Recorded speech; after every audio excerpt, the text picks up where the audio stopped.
Duggirala SC బాలిక హాస్టల్లో ఉంటున్న 10వ తరగతి విద్యార్థులు 19వ ఎక్కం చెప్పకపోవడంతో కంగుతిన్న సాంఘిక సంక్షేమ శాఖ డిప్యూటీ డైరెక్టర్ డి మధుసూదన్ రావు హాస్టల్ పరిసరాలు దుర్వాసన వెదజల్లడంతో హాస్టల్ సిబ్బందిపై ఆయన మండిపడ్డారు. దోమలు, కోతులు దుర్వాసన మధ్యనే అనునిత్యం నరకం అనుభవిస్తున్నామని పలువురు విద్యార్థులు ఆవేదన వ్యక్తం చేశారు.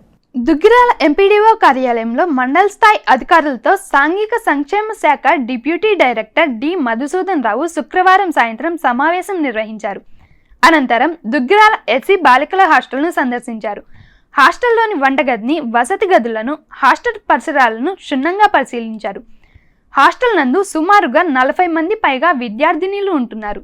బాలికల యోగక్షేమాలను ఆయన అడిగి తెలుసుకున్నారు. మంచినీళ్లు లేక, ఫ్యాన్లు తిరగక, ట్యూబ్లైట్లు వెలగక, వసతి గదులకు, బాత్రూంలకు తలుపులు లేని కారణంగా నిత్యం కోతులతో నరకం అనుభవిస్తున్నామని సాంఘిక సంక్షేమ శాఖ డిప్యూటీ డైరెక్టర్ డి మధుసూదన్ రావు ఎదుట బాలికలు వాపోయారు.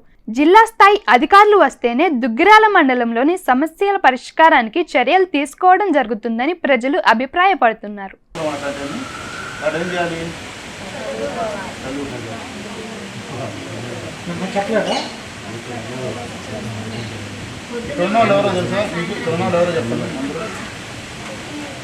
నేను ఎవరో తెలుసా మీకు? చెప్పండి. నేను ఎవరో తెలుసా?